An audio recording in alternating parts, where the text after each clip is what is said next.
The story opens with a dragon assault on a modest village.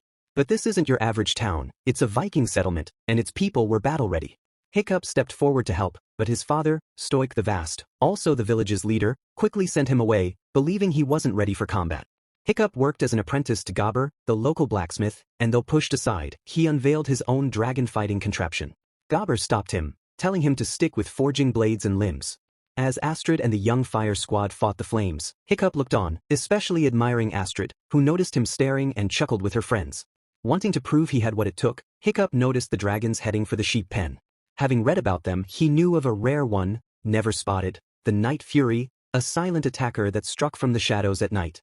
Hoping to earn Viking respect, Hiccup armed himself and took a shot. After several attempts, he finally hit something and watched it fall in the distance, but another dragon saw him, forcing him to run. At the same time, Stoik was battling another dragon and saw Hiccup in danger, diving in to rescue him, causing chaos in their ranks and the loss of every sheep. Furious, Stoik dismissed Hiccup's claim of hitting the Night Fury, calling it a legend. Craving recognition, Hiccup was told by Stoik that he didn't belong on the battlefield. Sent back to Gobber, Hiccup was ridiculed for botching the raid.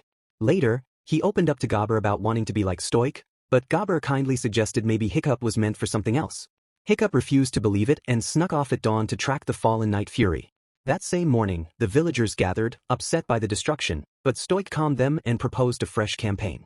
The shaman blessed their cause and predicted success. Afterwards, Stoik spoke privately with Gobber about Hiccup. Gobber said the boy truly wanted to be a warrior and suggested they train him. After all, they wouldn't be there forever. Meanwhile, Hiccup reached the crash site and found the Night Fury bound by ropes. Excited to see one, he raised a knife to finish it, but froze when their eyes met. Instead, he released it. The dragon leapt at him but held back, trying to fly off, only to crash due to a damaged tail. Back at home, Stoik informed Hiccup he'd be joining combat training, though Hiccup, now unsure, hesitated. The next morning, Astrid and the others arrived at the dragon training arena, with Hiccup trailing behind. The group mocked him until the trainers showed up, announcing a knockout-style challenge where the best would be named top dragonslayer. The opening round began with a dragon unleashed. As the others used shields to distract it, Hiccup stayed hidden, and one by one, they were taken out, leaving just him and Astrid. The dragon prepared to strike Hiccup when the trainer stepped in, warning that dragons always go for the kill. This made Hiccup question why the Night Fury hadn't done so he returned to the woods to investigate. He found the dragon still grounded. After sketching it, he noticed a missing tail fin, explaining why it couldn't fly. Back at training, the instructor called Hiccup the weak link and handed out dragon guides, mostly ignored except by Astrid and Hiccup. He tried to talk to Astrid, suggesting dragons might not be what they thought, but she dismissed him, saying he only succeeded because he was the chief's son. She vowed to become chief herself.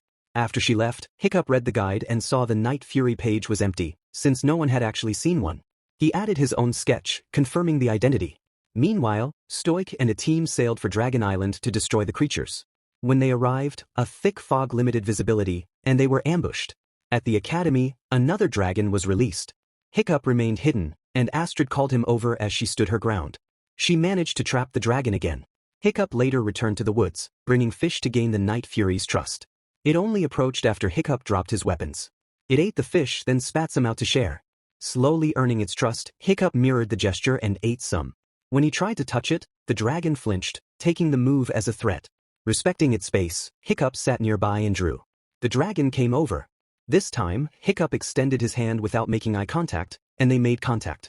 He named the creature Toothless. Back at training, Hiccup overheard the trainers say any dragon that couldn't fly was doomed. Motivated, Hiccup used skills learned from Gobber to design a new tail fin. He brought the fin and more fish to the forest. While Toothless ate, Hiccup attached the device, and the dragon took flight, with Hiccup riding along. As they tried to land, Hiccup adjusted the fin, but they tumbled into a lake. In the next session, another dragon attacked the class. Hiccup used his bond with Toothless to calm it. The creature backed down, stunning Astrid and the others. Later, Hiccup tested how different flowers affected Toothless' senses and used that knowledge to win a match. He also discovered how to lull Toothless to sleep and used the trick in drills, impressing his classmates, who began to admire him. Astrid, now falling behind, trained alone in the woods and caught Hiccup experimenting with ropes, preparing for flight. Meanwhile, Stoik and his men returned, clearly beaten. Stoik asked about Hiccup and was told his son had become the top student, which made him smile. Hiccup had mapped Toothless' wings and was mastering aerial control.